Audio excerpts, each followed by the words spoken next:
Hoy vamos a hablar de lo que se conoce como el principio dispensacional.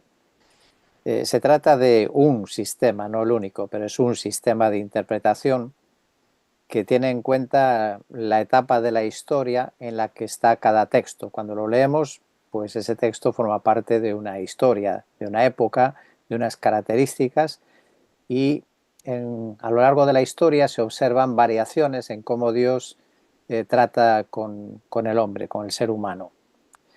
Por citar un autor que habla de esto, Ryrie, él fue profesor de teología sistemática en el seminario de Dallas y en otros, y además es editor de una Biblia de estudio, de la que se vendieron más de 2 millones de ejemplares con sus comentarios.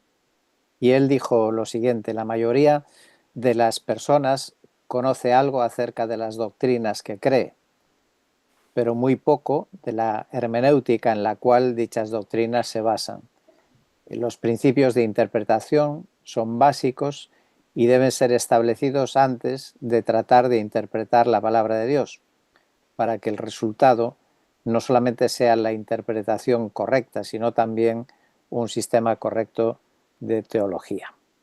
Bueno, eso es lo que él opina y explica a la hora de acercarnos a este sistema de interpretación. Hay diferentes puntos de vista sobre este tema que se conoce como el dispensacionalismo, pero todos los intérpretes bíblicos reconocen que hay que tomar en cuenta el tiempo en el que fue escrito el pasaje que leemos, que hay diferencias entre judíos y cristianos, que hay diferencias entre el antiguo pacto, el Antiguo Testamento y el Nuevo Testamento, y todos admiten también que a lo largo de la historia Dios ha hecho pactos diferentes, ha prometido o se ha comprometido en diferentes momentos con diferentes condiciones. Y creo que un ejemplo donde vemos con claridad que sí que hay cambios en lo que Dios ha planeado en un momento de la historia y otro, podríamos tomar pues esa frase repetida del Sermón del Monte, que está ahí en Mateo capítulo 5, cuando Jesús dice: habéis oído que se dijo a los antepasados, pero yo os digo qué. Es decir, que él viene a introducir algunos cambios, señalar que hay cambios. Cuando hablamos de dispensacionalismo, se habla también en contraposición con otro sistema teológico de interpretación contrapuesto que se conoce como la teología del pacto. La teología del pacto lo que propone es que Dios tiene solo un plan, solo tiene un pueblo, y ese pueblo lo componen todos los santos, tanto del Antiguo como del Nuevo Testamento. De modo que Israel y la Iglesia para ellos son lo mismo. Israel sería la Iglesia en el Antiguo Testamento y la Iglesia sería Israel en el Nuevo Testamento. Y claro, eso tiene algunas implicaciones, como por ejemplo que las promesas que Dios hizo a Israel y que están por cumplir se espiritualizan para que tengan cumplimiento en la Iglesia o para aplicarlas a la Iglesia. Y, por ejemplo, pues eso también significa que esas profecías que están por cumplir ya no son literales, sino que se convierten en algo alegórico o algo simbólico, algo espiritual. Y unido con esa línea de interpretación, pues están aquellos que consideran que el milenio es el tiempo en el que ya estamos ahora, es el tiempo del reino de Dios, que inició con su primera venida y culminará con la segunda venida. Y por lo tanto, los 1000 años de los que habla Apocalipsis pues son algo simbólico y por eso tienden a una interpretación más bien alegórica. Sin embargo, me parece que es bastante claro que hay diferencias y que esa línea, pues, en mi opinión, no concuerda realmente, por lo menos si entendemos que debemos de hacer una interpretación lo más literal posible de la Biblia. Está claro que hay diferencias entre Israel y la Iglesia, que son dos cosas. Y ese pasaje, por ejemplo, Romanos 11, 25, pues parece bastante claro que Dios tiene un plan para Israel y tiene otro plan para la Iglesia. ¿Qué dice ese versículo? Pues dice Romanos 11:25, no quiero, hermanos, que ignoréis este misterio, para que no seáis sabios en vuestra propia opinión, que a Israel le ha acontecido un endurecimiento parcial hasta que haya entrado la plenitud de los gentiles, con lo cual parece que se distinguen claramente las dos cosas. Y también es de esperar que si las primeras profecías de la Biblia tuvieron cumplimiento literal, pues también las que tienen que ver con el futuro debemos interpretarlas de la misma manera. En cualquier caso, todos los sistemas teológicos, sea el dispensacionalista o la teología del pacto o cualquier otro que pudiera haber, conforme profundizan en el estudio de la Biblia, pues tienden a ir modificando sus posturas, sus posiciones o algunos de los puntos, y así encontramos variantes sobre todo lo que podemos hablar y quizá pues también tienden a una confluencia muchas veces el estudio de la palabra. Vamos a explicar hoy, y tal vez tengamos que continuar el próximo día, las líneas generales del sistema dispensacional de interpretación, porque es el que más se ha difundido, por lo menos en nuestros círculos, el sistema dispensacional. Bueno, hablamos entonces de dispensaciones, de una dispensación. ¿Qué es una dispensación? Pues la palabra en sí que nosotros tenemos en castellano significa pesar o dispensar. En el griego viene de oikonomía, que se traduce como administración. Y esa palabra, administración o economía, mejor dicho, la original, aparece 9 veces en el Nuevo Testamento. 3 de ellas están en una historia que contó Jesús en Lucas capítulo 16, la historia de ese mayordomo que es llamado por su amo a rendir cuentas de su administración, ¿no? Pues ahí vemos ese concepto de administrar, de que se le confía algo que lo tiene que administrar. Y ahí pues aparece la palabra. También Pablo la usa en 1 Corintios 9, versículo 17, cuando habla de su compromiso con la predicación del Evangelio y dice que ese compromiso es un encargo, es algo que Dios le ha confiado. Y esa palabra confiado es la misma, dispensación, administración. Es lo que Dios le ha encomendado a Pablo, predicar el Evangelio. En Efesios capítulo 1, versículos 9 y 10, se refiere a que Dios tiene un plan. Dice allí que Dios nos dio a conocer el misterio de su voluntad. ¿Y qué tiene que ver? ¿Cuál es esa voluntad? Pues con miras a una buena administración en el cumplimiento de los tiempos, es decir, de reunir todas las cosas en Cristo, tanto las que están en los cielos como las que están en la tierra. Es decir, el plan. Dios tiene un plan, tiene un objetivo hacia el cual se encaminan todas las cosas. También en Efesios 3, versículos 2 y 9, aparece otras 2 veces la palabra y habla de los gentiles. Si en verdad habéis oído de la dispensación de la gracia de Dios que me fue dada para vosotros, y versículo 9, y sacar a la luz cuál es la dispensación del misterio que por los siglos ha estado oculto en Dios, creador de todas las cosas. Y se refiere ese misterio, según el versículo 6, a que los gentiles son coherederos y miembros del mismo cuerpo, participando igualmente de la promesa en Cristo Jesús mediante el Evangelio. Y las últimas 2 citas, la de Colosenses 1:25, Pablo habla de la iglesia, de la cual fui hecho ministro conforme a la administración de Dios, que me fue dada para beneficio vuestro, a fin de llevar a cabo la predicación de la palabra de Dios. O sea, otra vez el plan, el propósito, la administración, la dispensación de Dios.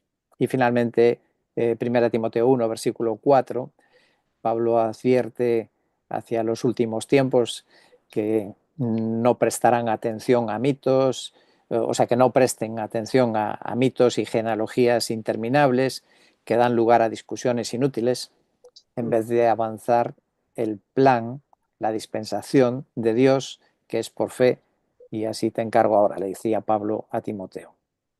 Así que cuando hablamos de dispensación, de las dispensaciones, hablamos de tres aspectos. Por un lado, la acción de administrar, el modo de administrarlo y los requisitos para esa dispensación, para dispensar. Un teólogo alemán, perdón, alemán no, alemán lo voy a citar después, es el segundo. Antes un teólogo americano, Daniel Fuller, él fue profesor de hermenéutica en el seminario Fuller y en otros seminarios, y él escribió en 1957 esta definición de dispensación.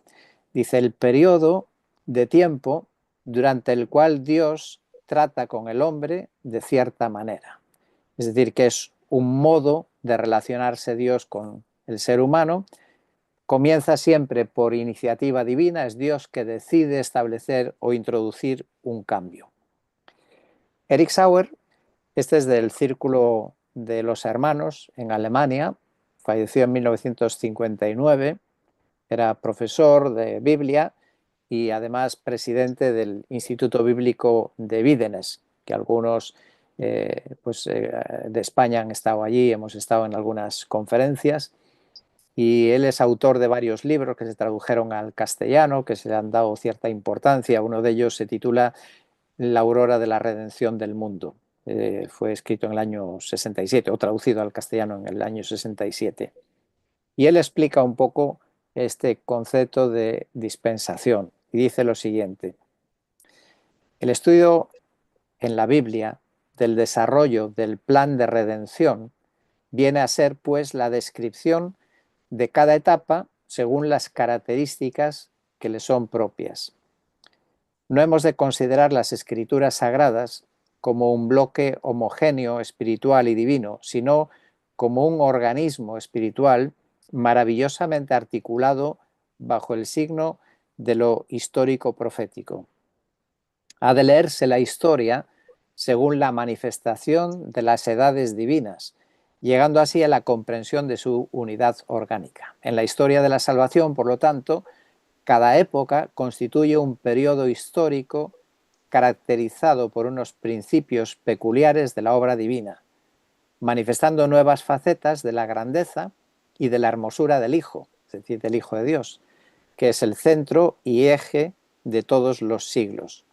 Se determina el principio de una nueva época cuando Dios introduce un cambio. De modo que han de concurrir tres factores. En primer lugar, ciertas ordenanzas que ya eran válidas antes y persisten. En segundo lugar, otras que eran vigentes hasta ese momento son anuladas. Y en tercer lugar, hay nuevos principios que se introducen. Este es el criterio que sigue un poco el dispensacionalismo, esta manera de interpretar la Biblia. Conforme avancemos, veremos con ejemplos, lo vamos a entender mucho mejor. ¿Cuáles serían características de una dispensación, es decir, de un periodo determinado de la historia del obrar de Dios? Pues en primer lugar decíamos esa introducción de una variable en la relación del gobierno de Dios para con el hombre, o sea, cómo Dios, las instrucciones que Dios da al hombre, pues hay alguna modificación. Luego, un cambio también en la responsabilidad del hombre. Y ya no me voy a resistir a no poner un ejemplo para que no sea tan árido, pero es evidente que en el periodo de la ley, pues los sacrificios eran ordenanzas que Dios había dado a su pueblo. Y es evidente que ahora para nosotros, para la Iglesia, pues no tenemos que hacer esos sacrificios. Entonces hay un cambio aquí de demanda de parte de Dios de lo que tenemos que hacer. Lo pongo como ejemplo para que no sea tan árido solo hablar de definiciones. Y en tercer lugar, se caracteriza la dispensación por una revelación complementaria, es decir, algo que Dios revela que antes no estaba revelado. Antes leíamos algún texto de Pablo que hablaba de ese misterio que Dios le dio a conocer a él. Y esa es parte de esa revelación progresiva, ¿no?, de Dios. Dios se comunica o se da a conocer en una revelación progresiva. Algunas evidencias, y aquí ya entramos en también ejemplos prácticos de cómo podemos ver esas dispensaciones o etapas donde hay cambios. Bueno, es evidente que el trato de Dios con Adán antes y después de la caída no es el mismo. Es evidente, ¿no? Las condiciones cambiaron. Adán era perfecto, sin pecado, en un entorno sin pecado, pero después de la caída hay unas condiciones diferentes. Luego las vamos a explicar y detallar. Otro ejemplo también evidente sería el de la humanidad antes y después de Cristo. A partir de Cristo, pues es diferente, ¿no? Es diferente que bajo la ley, como adelanté hace un momento. Es muy significativo la lectura que hace Jesús de Isaías capítulo 61. Sabéis la historia de Jesús cuando se presenta en la sinagoga después de su bautismo y le dan el rollo para leer, y era pues el libro de Isaías. Y lo abrió, o le dieron la porción del capítulo 61. Y el Señor empezó a leer. En la columna de la izquierda tenéis el texto de Isaías 61, versículos 1 y 2. En la columna de la derecha tenemos el relato de Lucas de lo que Jesús leyó. Y veis que, bueno, solo cambia que está en mayúsculas a la derecha. Está en mayúsculas porque la Biblia de las Américas, para hacernos ver que es una cita literal del Antiguo Testamento, lo pone con ese tipo de letra, lo cual nos facilita a nosotros identificar que ese texto es un texto que procede, que es una cita literal del Antiguo Testamento. Y como veis, va todo igual, exactamente igual. Jesús fue leyendo y llegó hasta el año favorable del Señor. Si lees Isaías, el pasaje ni siquiera tiene un punto, tiene una coma. Y sigue diciendo, y el día de venganza de nuestro Dios para consolar a todos los que lloran. Sin embargo, Jesús, cuando hizo la lectura, se detuvo en el año favorable del Señor. Y dice Lucas, cerrando el libro, lo devolvió al asistente y se sentó. Y los ojos de todos en la sinagoga estaban fijos en él. Claro, estaban esperando que hiciera un comentario sobre la lectura. Y entonces, ¿qué le dice Jesús? Pues dice, comenzó a decirles, hoy se ha cumplido esta escritura que habéis oído. Claramente Jesús estaba marcando que hasta ese punto, hasta el año favorable, es lo que se estaba cumpliendo en la primera venida del Señor Jesús. Era lo que se había cumplido. Y lo que sigue después, aunque solo esté separado por una coma, todo eso es algo todavía para el futuro, que tendrá que ver realmente con la segunda venida de Cristo. Así que a día de hoy, en esa coma, hay un espacio de tiempo de casi 2000 años, que todavía no ha llegado a cumplirse ese día de la venganza. Entonces, claramente el Señor divide ese pasaje en un tiempo anterior, en su primera, correspondiente a su primera venida, y un tiempo posterior correspondiente a su segunda venida. Así que creo que ahí vemos como el Señor está aplicando una distinción, ¿no?, del momento histórico, lo que aplica a cada periodo. En el tiempo actual, por ejemplo, los creyentes formamos parte de la esposa de Cristo, ¿no?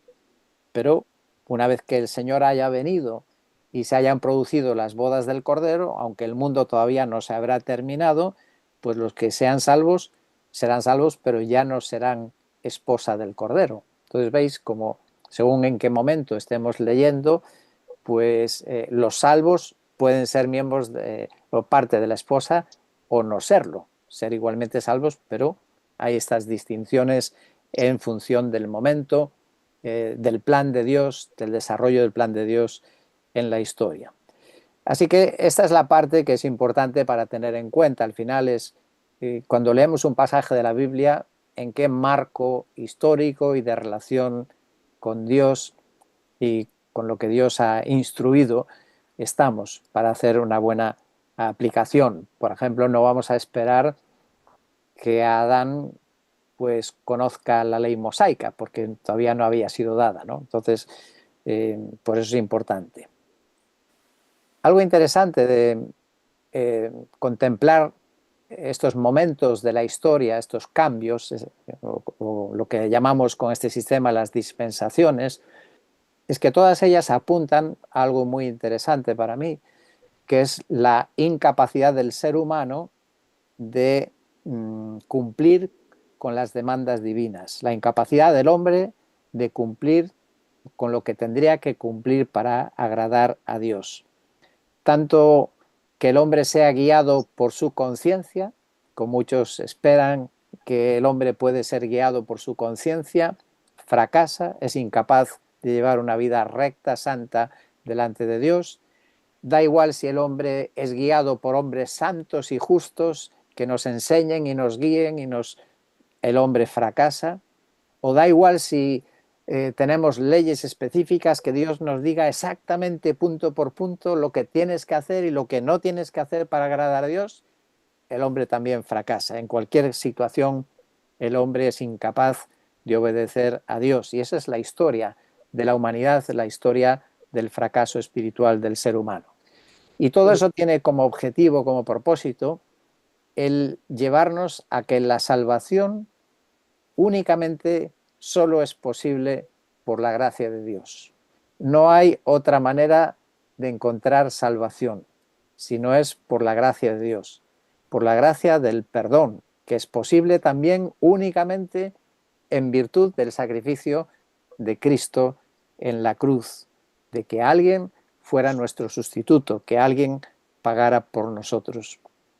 En el texto de Romanos capítulo 3, versículo 24, dice, siendo justificados gratuitamente por su gracia, por medio de la redención que es en Cristo Jesús, a quien Dios exhibió públicamente como propiciación por su sangre a través de la fe, como demostración de su justicia, porque en su tolerancia Dios pasó por alto los pecados cometidos anteriormente, para demostrar en este tiempo su justicia. Es decir, la justicia de Dios se satisface únicamente en la obra de Cristo, no en las prácticas religiosas, en los ritos o los sacrificios del Antiguo Testamento. Entonces entendemos que bajo el Antiguo Pacto, el Antiguo Testamento, los sacrificios prefiguraban, eran como anticipos del gran sacrificio, del definitivo, del único que satisface la justicia de Dios, que es el sacrificio de Cristo. Pero en cualquier caso, lo que sí es verdad y es común a todos ellos, es que se trata de un acto de fe, el que Dios perdone. El creyente del Antiguo Testamento ejercía fe al obedecer a Dios y ofreciendo aquellos sacrificios por sus pecados, ofreciendo el animal para que Dios le sea propicio, y Dios le era propicio porque era un acto de fe hacer aquel sacrificio.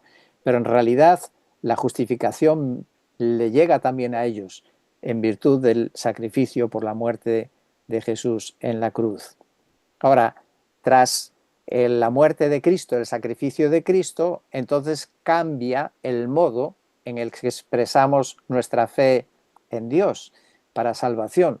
Ya no se expresa llevando los animales para sacrificio, porque ya no es necesario, porque ya ha sucedido el sacrificio definitivo, el de Cristo. Bien, hablando de esto entonces y acercándonos ya más a lo más práctico, es cuáles son entonces esas dispensaciones, cuáles son esas épocas o etapas de la historia en la que ha habido cambios en el modo de relacionarse Dios con el hombre o en las demandas de Dios para el ser humano. Bueno, lo primero que hay que decir es que aunque hablemos de dispensacionalismo, de dispensaciones, no existe un modelo único. Y con eso lo que quiero decir es que debemos de ser cautos cuando hablamos de estos sistemas teológicos y no debemos ser dogmáticos, y creo que podemos apreciar cosas positivas que nos ayudan, pero debemos de ser cautos porque la Biblia pues no lo expresa con esa claridad, porque unos intérpretes pues ven que hay un número de dispensaciones y otro. Por citaros un par de ejemplos, el modelo de Hodge, que es un teólogo que coincide con uno de los antiguos padres de la Iglesia, con Justino Mártir del siglo I, él divide en cuatro. Dice, hay cuatro etapas, hay cuatro dispensaciones. Y él dice que una es de Adán hasta Abraham, que es la promesa cuando Dios le hace de un pueblo. La de Abraham hasta Moisés, hasta que llega la ley. La de Moisés a Cristo, hasta que termina la etapa de la ley, y luego él dice que la cuarta sería la de Cristo hasta el final, o le llama también la dispensación del Evangelio. Otro estudioso de la Biblia propone 4 también, pero ahí con una diferencia. Dice la era de los gentiles, que iría desde Adán hasta el Éxodo, es decir, hasta que comienza la nación de Israel. Entonces eso sería toda una etapa en la cual pues, se espera que el ser humano tiene que obedecer a Dios, y que abarcaría los libros de Génesis y Job, estos 2 libros, y ahí pues todo funcionaría en base a una especie de sacerdocio familiar y con leyes escritas en el corazón. Él luego toma una segunda etapa, que sería la llamada de Israel, es decir, pues el tiempo en que Dios pues formó este pueblo como su pueblo, y hasta que termina ese compromiso y comienza el de la Iglesia. Y esto sería pues todo lo que encontramos en el Antiguo Testamento, más los Evangelios y el libro de Hechos, abarcaría esa etapa para él. Y el sacerdocio aquí sería el sacerdocio levítico, con todas las leyes dadas a Moisés. Y considera ese periodo pues, que se prolongaría después de la etapa de la Iglesia, tras el arrebatamiento de la Iglesia. Luego su tercera dispensación pues diría que es la de la Iglesia, desde Pentecostés hasta el arrebatamiento de la Iglesia, y luego la última, la etapa milenial. Ahora, de todo esto, lo que realmente caracteriza que es el dispensacionalista, casi básicamente solo son 2 cosas, porque como veis, las opiniones sobre las etapas, hay diferentes opiniones, pero hay algo que sí que diferencia y distingue este enfoque dispensacionalista de la teología del pacto. El primer gran punto, y ya lo anticipábamos algo, es hacer la diferencia entre Israel y la Iglesia. El punto principal es eso, distinguir que Israel es una cosa y la Iglesia es otra cosa. Y eso pues surge de interpretar literalmente la Biblia, ¿no? Siguen los principios de una interpretación literal. Y el segundo punto que también diferencia la teología del pacto del dispensacionalista es la respuesta a la pregunta ¿cuál es el propósito de Dios en el mundo? ¿Cuál es su gran propósito en el mundo? Y según la teología del pacto, ese gran propósito de Dios es la salvación. Para los dispensacionalistas, consideran que la salvación solo es una parte del propósito de Dios, y que el propósito de Dios es mayor, es más amplio, y en definitiva que el propósito de Dios principal es su propia gloria. El comentarista bíblico que mencionaba antes, Rairi, que hizo esa Biblia con notas, él dice: para el dispensacionalista, el programa soteriológico o salvífico de Dios no es el único programa, sino uno de los medios que Dios usa en su plan para glorificarse a sí mismo. Y ciertamente encontramos como la Biblia nos presenta, por ejemplo, la creación. Salmo 19 dice: los cielos proclaman la gloria de Dios. O en Isaías 43, 7, donde habla de aquellos a los que el Señor llama, pues a todo el que es llamado por mi nombre, a quien he creado para mi gloria. Así que habla de ese propósito para la gloria de Dios. Bien, pues dicho eso, vamos a entrar en ese modelo clásico, el más clásico de los modelos de esas etapas de la historia, que considera 7 dispensaciones.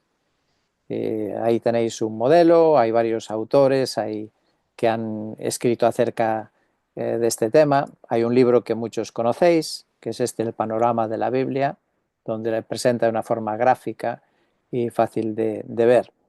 Esas 7 dispensaciones serían la etapa de la inocencia, no os preocupéis que luego lo vamos a explicar con calma cada una. La etapa de la conciencia, es decir, el ser humano guiado por la conciencia.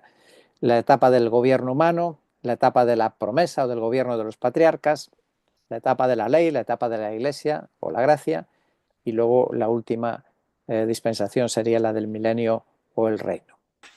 Lo que tienen en común cada una de las dispensaciones o los puntos que se definen son como 5 partes o 5 aspectos. Primero hablamos de qué periodo de la historia abarca cada una de estas dispensaciones, cuándo empieza y cuándo termina. Hablamos de cuál es la responsabilidad que Dios demanda del hombre, del ser humano, en cada una de estas etapas. En tercer lugar, vemos cómo el hombre fracasa y no es capaz de cumplir con esa demanda divina. En cuarto lugar, cuáles son las consecuencias de no cumplir con lo que Dios demanda. Y finalmente, como siempre, Dios en su gracia, en su misericordia, pues está la opción, la oportunidad de misericordia y una promesa para encontrar una salida al fracaso humano. Bien, pues dicho eso, vamos a ver por lo menos el ejemplo de la primera dispensación. La primera dispensación, que se llama de la inocencia, que correspondería desde la creación del ser humano hasta la caída, hasta el pecado. Es un tiempo llamado también la dispensación edénica porque ocurre dentro del jardín del Edén, y es el tiempo en que el hombre, en este caso Adán y Eva, no han pecado y tienen la capacidad de escoger libremente, sin el condicionante del pecado, si quieren o no quieren obedecer a Dios, si quieren hacer lo que Dios dice que deben hacer o no hacer lo que no deben hacer, y ellos ahí tienen una prueba y son puestos a prueba con ese árbol prohibido, que el propósito no es otro más que el hombre elija libremente que quiere obedecer a Dios, que quiere someterse a Dios, que no es por obligación, que el hombre tiene la opción, la oportunidad, si quiere o no quiere obedecer a Dios. Evidentemente es una etapa diferente de la nuestra, porque nosotros estamos condicionados por el pecado, ¿verdad? Que nos marca, nos condiciona. ¿Cuál era la responsabilidad de ese periodo? Pues simplemente no comer del árbol de la ciencia del bien y del mal. El tercer punto es el fracaso, y ya conocemos la historia, pues Adán y Eva decidieron, eligieron, escogieron desobedecer a Dios. El cuarto punto son las consecuencias, y las conocemos también. En Génesis 3 nos describe el juicio de Dios que viene cuando uno desobedece a Dios. Hay consecuencias, y hubo un juicio contra Satanás, contra la mujer, contra la tierra y contra el hombre, que se podría resumir en la muerte y la expulsión del paraíso, la pérdida del paraíso. Pero Dios, en su bondad, en su misericordia, en su gracia, pues podía haber acabado ahí con la historia de la humanidad. Sin embargo, hizo una promesa. Y en el capítulo 3, versículo 15 de Génesis, Dios anunció que llegaría un momento en que de la simiente de la mujer alguien aplastaría a la serpiente. Con lo cual vemos que siempre Dios da nuevas oportunidades, a pesar de que el hombre, en este caso total libremente, decidió desobedecer a Dios. Aún así Dios da nueva oportunidad para que puedan recuperar, restaurar su relación con Dios y retomar, ¿no? el plan de Dios para la humanidad. La siguiente etapa, llamada de la conciencia, o algunos le llaman la autodeterminación. Ese periodo va desde la caída, es decir, desde que Adán y Eva desobedecen a Dios, desde que entra el pecado en el mundo, hasta el diluvio. Y eso se encuentra en los capítulos del 3 al 7 de Génesis. Por eso ahí también se dice que es una etapa antediluviana, antes del diluvio. El título para esta sección, para esta época de la conciencia, pues se toma de Pablo cuando él está enseñando en Romanos acerca de la responsabilidad ante Dios de aquellos que no conocen la ley de Dios, que no escucharon la palabra de Dios, que no recibieron las escrituras todavía. Entonces, en Romanos capítulo 1 y 2, Pablo habla de esa responsabilidad, que no tienen excusa, aunque no hayan conocido directamente la palabra de Dios, porque tienen una ley. Todo ser humano lleva la ley en su corazón y de alguna manera también la menciona como la conciencia, por la cual todo ser humano sabe lo que está bien y lo que está mal. Cuando algo está mal, todo el mundo lo puede percibir. Romanos 2, versículos 14 y 15 dice: cuando los gentiles que no tienen la ley cumplen por instinto los dictados de la ley, ellos, no teniendo la ley, son una ley para sí mismos, ya que muestran la obra de la ley escrita en sus corazones, su conciencia, dando testimonio, y sus pensamientos, acusándolos unas veces y otras defendiéndoles. Así que este periodo, pues parece que el hombre quedó a expensas de decidir bajo su conciencia, esta es la parte de la responsabilidad humana, de escoger hacer el bien o escoger hacer el mal. Cuando Adán y Eva decidieron comer del árbol prohibido, es decir, el árbol de la ciencia del bien y del mal, introdujeron esta capacidad en la raza humana de poder discernir, de poder distinguir el bien y el mal.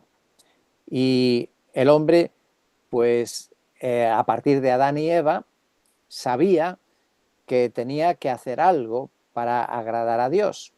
Debido a su condición pecadora, tenía que hacer algo que Dios le había enseñado.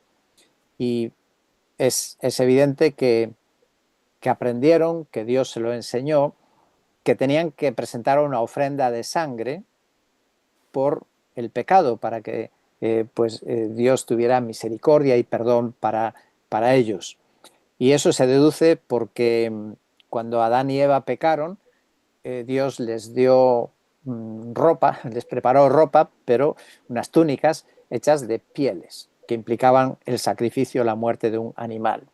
Y nos lo confirma el hecho de que cuando los hijos de Adán, Abel y Caín, presentan a Dios su ofrenda, pues dice la historia bíblica que la ofrenda de Abel resultó en olor grato a Dios. Eso está en Génesis capítulo 4 y Hebreos capítulo 11, mientras que a Dios no le agradó la ofrenda de Caín, que era diferente, que ofreció frutos de la tierra.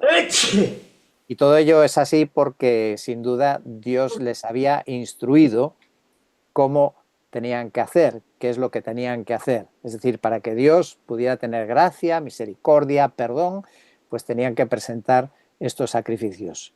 Así que era la responsabilidad del ser humano en este tiempo de la historia, después de Adán y Eva, pues de hacer el bien, no hacer el mal y ofrecer sacrificios para tener perdón de sus pecados. Pero esta etapa también terminó en fracaso, porque Caín eligió actuar mal, actuó con maldad, hasta tal punto de que comete el primer asesinato de la historia. Y esto nos lo dice también el Nuevo Testamento en 1 Juan capítulo 3 y Judas versículo 11, donde habla de la maldad, donde Caín escogió seguir el camino de la maldad. Y a partir de ahí, en el mundo, entre los seres humanos, la maldad se multiplicó, donde dice que llegaron al punto en que solo el ser humano pensaba en hacer el mal. La tierra estaba corrompida y la tierra estaba llena de violencia. Eso está en Génesis capítulo 6. Ese es al punto al que llegó el hombre, gobernado por su conciencia, a pesar de tener esas instrucciones claras de Dios. La consecuencia, pues todos conocemos el diluvio. El diluvio universal fue el juicio de Dios frente a esta nueva humanidad que había adoptado o había elegido seguir el mal. Pero también está la gracia, la misericordia de Dios con una promesa para todos aquellos que se acogieran al arca. Dios proveía un arca de salvación y en este caso pues solo 8 decidieron entrar allí, que fue Noé y su familia. Seguro que si más hubieran entrado, más hubieran sido salvos, pero solo se encontraron estas 8 personas que escucharon a Dios y se acogieron a su promesa y a su misericordia. Y bien, pues el tiempo hoy se ha cumplido aquí y continuaremos con las siguientes dispensaciones, que al final es una manera de ver la historia, de resumir la historia y de entender pues todo el proceso que a mí me parece muy interesante de cómo Dios fue tratando con el ser humano y cómo el ser humano responde a la intervención de Dios, que siempre busca pues el bien del ser humano. Y tristemente nos enseña cómo la historia se repite una y otra vez, ¿no? Dios nos habla, Dios nos enseña, Dios nos guía, nos enseña lo que es bueno y lo que es malo, pero al final cuando nosotros elegimos, muchas veces tristemente elegimos el mal en lugar del camino de Dios.